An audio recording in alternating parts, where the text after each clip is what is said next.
Salut à tous, j'espère que vous allez bien. Aujourd'hui, on va parler de 4 plans immobiliers liés à la fiscalité qui ont mal tourné. Donc 4 exemples qui sont importants si vous avez moins, j'ai envie de dire, de 15 ans d'expérience en immobilier. Voilà, je vais vous parler un peu de choses qui se sont passées malheureusement et qui ont impacté très fortement des millions d'investisseurs immobiliers, même des millions de Français qui étaient juste propriétaires pour certains et qui ont complètement défoncé leur investissement immobilier et changé totalement la face des plans qu'ils avaient créés. Vous savez, quand on fait de l'immobilier, on monte un plan. On se dit, je vais investir dans tel type d'investissement, avec telle fiscalité, avec tel objectif et ainsi de suite. Et quand on fait des plans, des fois sur 10 ans, sur 15 ans, il y a les règles du jeu qui changent entre-temps. Et on peut se retrouver pénalisé très très fortement. Et là, vous allez voir, on va parler de 4 fiascos, j'ai envie de dire, de la fiscalité immobilière sous différents gouvernements d'ailleurs. Ça, c'est intéressant aussi de le comprendre. C'est-à-dire que chaque gouvernement essaye de rajouter son petit problème à l'édifice, j'ai envie de dire. Et voilà, donc là, vous allez avoir un gros gain en expérience en regardant cette vidéo. Vous allez comprendre pas mal de choses. Si vous voulez vous former, n'oubliez pas, vous regardez en description, pack de formation gratuit. Et aussi un truc que je demande jamais assez, mettez un petit like sur la vidéo, ça permet le référencement. C'est extrêmement important aujourd'hui sur YouTube. Alors on va commencer par un truc qui a complètement explosé les plans immobiliers d'énormément d'investisseurs immobiliers. On parle de millions de personnes et là on parle simplement même de propriétaires. Les gens n'étaient pas forcément des investisseurs au sens propre du terme, ils étaient simplement propriétaires de leur logement. C'est le passage de l'exonération totale de la plus-value immobilière de 15 ans à 30 ans. Voilà. Alors je parle des gens qui avaient leur résidence principale parce que tu as ta résidence principale, mais après tu peux la quitter, passer sur une autre. Donc ton ancien bien immobilier, tu veux le vendre et c'est plus ta résidence principale. Donc tu te mets à payer au final de la plus-value et tu es embêté. Donc le seul fait de posséder un bien immobilier peut te poser problème à ce niveau-là. Donc ça, c'est mon associé qui m'a fait repenser à ça. Il me dit, mais Sarkozy m'a fait vraiment du mal, quoi. C'est-à-dire que lui, il avait un plan, il avait des biens immobiliers qu'il avait achetés et il attendait la 15e année pour pouvoir les revendre sans plus-value. Et du coup, c'est cool parce que là, tu revends tous tes biens immobiliers, tu fais un vrai jackpot. Voilà, c'est juste un carnage. Le problème, c'est qu'entre-temps, la règle a été changée et beaucoup de gens qui attendaient du jour au lendemain, avec une simple loi, on leur a dit, écoute, si tu veux avoir une exonération totale de l'impôt sur le revenu, c'est 22 ans maintenant. Si tu veux avoir une exonération totale des prélèvements sociaux, c'est 30 ans maintenant. C'est-à-dire que si tu veux une exonération totale, tu dois attendre 30 ans. Quand on sait que la plupart des gens ils n'investissent pas avant 30 ans, et je crois que le premier achat immobilier en moyenne en France, c'est 36 ans de mémoire. C'est-à-dire que tu vas avoir une exonération totale, tu vas devoir attendre tes 66 ans. Ok, c'est un petit peu fou. Et même si tu es quelqu'un qui t'intéresse aux finances personnelles et tu te mets à investir à 25 ans, ce qui est plutôt jeune quand même, ça ne représente pas du tout la moyenne des Français, tu te retrouves à devoir attendre éventuellement jusqu'à 55 ans pour vendre sans impositions. En gros, tu as traversé toute ta vie, tu t'es déjà fait, tu n'as pas besoin d'avoir forcément plus d'argent, je l'espère pour toi, à 55 ans. Sinon, alors c'est pas que tu as raté ta vie, comme dirait Jacques Séguéla, parce que tu n'as pas acheté ta Rolex, c'est juste que malheureusement, tu n'as pas fait ce qu'il faut en matière de finances personnelles. Mais si tu regardes aujourd'hui cette chaîne, tu as 20 ans, 25 ans, 30 ans, 35 ans, 40 ans, tu vas pouvoir faire des choses. Donc ça, c'est un plan foireux qui a explosé énormément de personnes et qui nous contraint à changer nos habitudes en tant qu'investisseurs. Maintenant, je le dis souvent, il est souvent plus intéressant d'acheter des biens immobiliers dans le cadre de l'IS et après tu vas les revendre dans le cadre d'une société. Tu vas avoir une plus-value qui va être imposée entre 15 et 25% selon comment tu fais les choses. Et on comprend bien que 15 ou 25% ou entre les deux en fonction, c'est quand même moins que les 36% que tu paierais en impôt si tu vendais dans les 5 premières années de détention de ton bien immobilier. Donc ça, c'est autre chose, on en a parlé dans d'autres vidéos, je ne vais pas continuer là-dessus, mais voilà, ça c'était un truc de fou. Un autre truc de fou qui s'est passé, moi ça m'a complètement choqué et personne ne l'a vu venir, c'est le passage du LMNP, loueur meublé non professionnel, au LMP. Alors, je ne vais pas vous parler des augmentations de cotisations sociales, ce genre de choses, tout ça. Alors, il y a des cotisations sociales en plus quand on est LMP et vous inquiétez pas, elles vont sûrement augmenter avec les années qui arrivent. Ne vous inquiétez pas pour ça, ça ne fait que augmenter. Hein. Voilà, soyez rassurés, j'ai envie de vous dire. Le vrai problème, c'est l'impôt sur la plus-value quand on revend. C'est-à-dire que tu as une imposition qui est différente et on va intégrer ce revenu supplémentaire à ta tranche marginale d'imposition plus la CSG, CRDS. Alors, il y a des exonérations si tu revends après 5 ans, mais ces exonérations, elles sont capées. Et si tu es un investisseur immobilier qui est en LMP, ça veut dire au minimum, il y a d'autres conditions, on va faire simple, que tu fais au moins 23 000 € de revenus par an sur tes investissements. Donc, il y a de fortes chances que quand tu revendes, ta plus-value elle soit assez importante et du coup que tu ne sois pas forcément exonéré. Il ne faut pas s'inquiéter, c'est très bien calculé l'imposition, notamment en nom propre, pour que vous ne puissiez pas trop y échapper. Voilà. L'État, il a les tenants et les aboutissants, c'est-à-dire que quelle imposition pendant la durée de vie du bien, quelle imposition au moment de la revente, quelle imposition au moment du décès du contribuable. Enfin, voilà, tout ça c'est très bien organisé.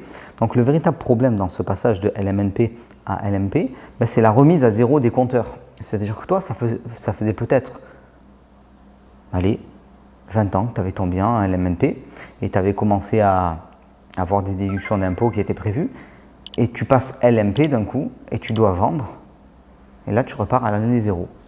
C'est-à-dire qu'en fait, toutes tes déductions, elles sont perdues.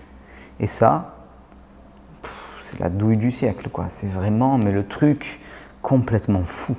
Et beaucoup de gens sont dans ce cas. C'est complètement fou. Voilà.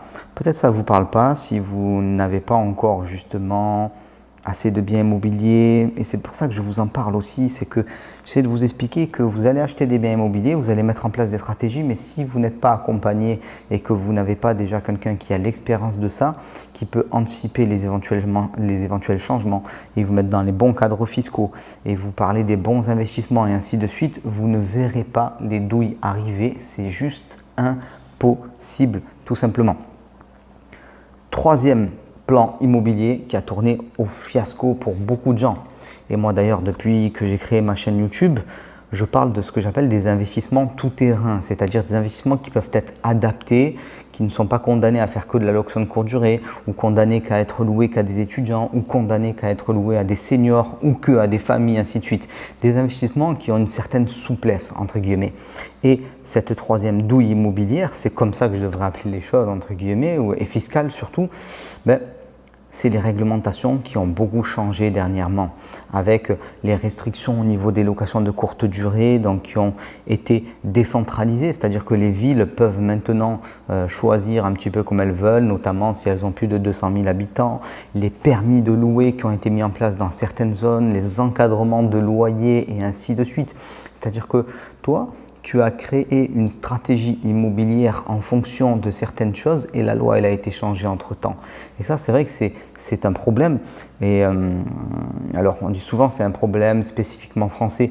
Je pense que les lois changent aussi dans les autres pays, mais c'est vrai qu'en France, bon, on change les lois assez rapidement. D'ailleurs, c'est étonnant. Il y a des lois qu'on arrive à changer très vite, notamment les lois fiscales. Ça, c'est un carnage. Et même parfois, on le fait de manière rétroactive. C'est-à-dire que tu arrives à la fin de l'année, on change la loi et on te dit bon, les règles du jeu ont changé, mais c'est depuis l'année dernière. C'est-à-dire que toi, tu as joué le jeu, tu as fait de l'argent, je ne sais quoi, avec des règles, tu pensais que l'imposition c'était 15% par exemple, très bien. Non, c'est 20 maintenant, mais ça commence l'année dernière, mec. Attends, mais moi j'étais en train de faire mes investissements, j'étais en train d'acheter, j'encaissais des loyers, je pensais que c'était 15% et c'est 20%. Et c'est pas pour le futur, c'est pour le passé. Donc vous comprenez à quel point les choses peuvent être folles et c'est pour ça que je parle beaucoup d'investissement avec des sociétés à l'IS, qui est un cas différent parce que l'IS concerne toutes les entreprises de France. Alors pas toutes, mais beaucoup d'entreprises en France et de très grosses entreprises. On ne peut pas bouger ces indicateurs d'un claquement de doigts sans faire un tremblement de terre. Voilà. Par contre, les quelques centaines de milliers de petits LMNP, là, on peut les tondre facilement, aucun problème. C'est du bétail. On tond, on prend la laine, ça va repousser, ou pas, s'il y a quelques agneaux qui meurent au passage, c'est pas bien grave, il y en a tellement, donc comprenez-le, extrêmement important. Quatrième douille immobilière, j'ai envie de dire, ça je l'ai vécu moi-même, je l'ai vu, ça m'a choqué quoi. C'est le passage de la CSG-CRDS de 0,5% au départ. D'ailleurs, j'avais fait une vidéo sur ça. Je crois que c'était il y a, je sais pas, une dizaine de mois, regardez sur la chaîne, de 0,5% à 17,2% en 20 ans. Alors, peut-être un peu plus, hein, j'ai pas ça en tête, mais comment un impôt peut être multiplié grosso modo par 34? Où est-ce que tu as vu ça? Moi, quand j'ai fait mes premiers investissements immobiliers en 2009, la CSG, elle était autour de 9%, CSG CRDS, elle est passée à 17%. Comment tu peux, à 35 ans, parce qu'aujourd'hui j'ai 35 ans, constater le doublement d'un impôt, voilà, ce genre de choses? C'est complètement fou. Est-ce que tes revenus ont doublé entre-temps? Non. Encore moins tes revenus immobiliers.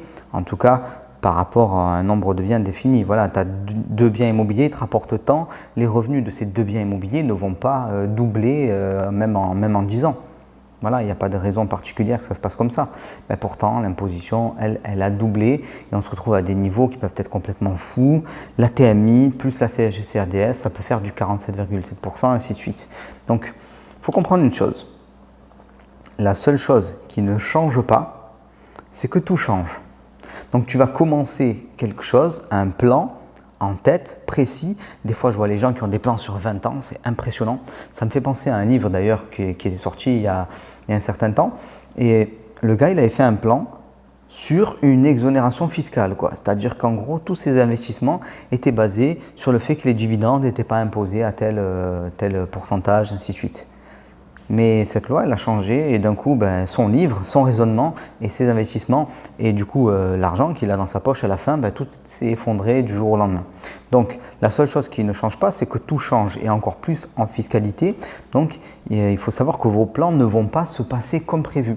Il va falloir vous adapter. Donc ça passe déjà par le départ. Comment vous allez démarrer vos investissements? Est-ce qu'ils sont adaptables à la base? Si vous n'avez pas d'investissement adaptable, qu'est-ce que vous allez adapter? Rien du tout, je vous le dis tout de suite. Donc ça, il faut le comprendre. Et après, il faut avoir le niveau, les compétences, les connaissances globales nécessaires pour pouvoir s'adapter au fur et à mesure du temps. Donc voir les changements, les douilles qui arrivent et donc ça c'est on anticipe et pouvoir s'adapter, comprendre ce qui vient de se passer, s'adapter rapidement et continuer à jouer. C'est important. Donc, si vous voulez continuer à jouer correctement en immobilier, regardez en description, vous avez un pack de formation, plus de 10 heures spécial immobilier. On parle notamment des holdings, des sociétés, de l'impôt sur les sociétés, ce cadre qui est aujourd'hui plus avantageux, mais pas que. Je parle beaucoup d'impôts sur les sociétés d'IS et ainsi de suite parce qu'aujourd'hui c'est avantageux, mais je dis souvent qu'il faut marcher sur deux jambes en immobilier, de l'argent en nom propre, des biens immobiliers en nom propre et des biens en société. Et après même des biens avec des associés et ainsi de suite. Mais ça voilà, regardez en description, vous avez des formations gratuites, allez sur le site romaincaillé.com, il y a tout ce qu'il faut et on se retrouve très vite. Ciao tout le monde.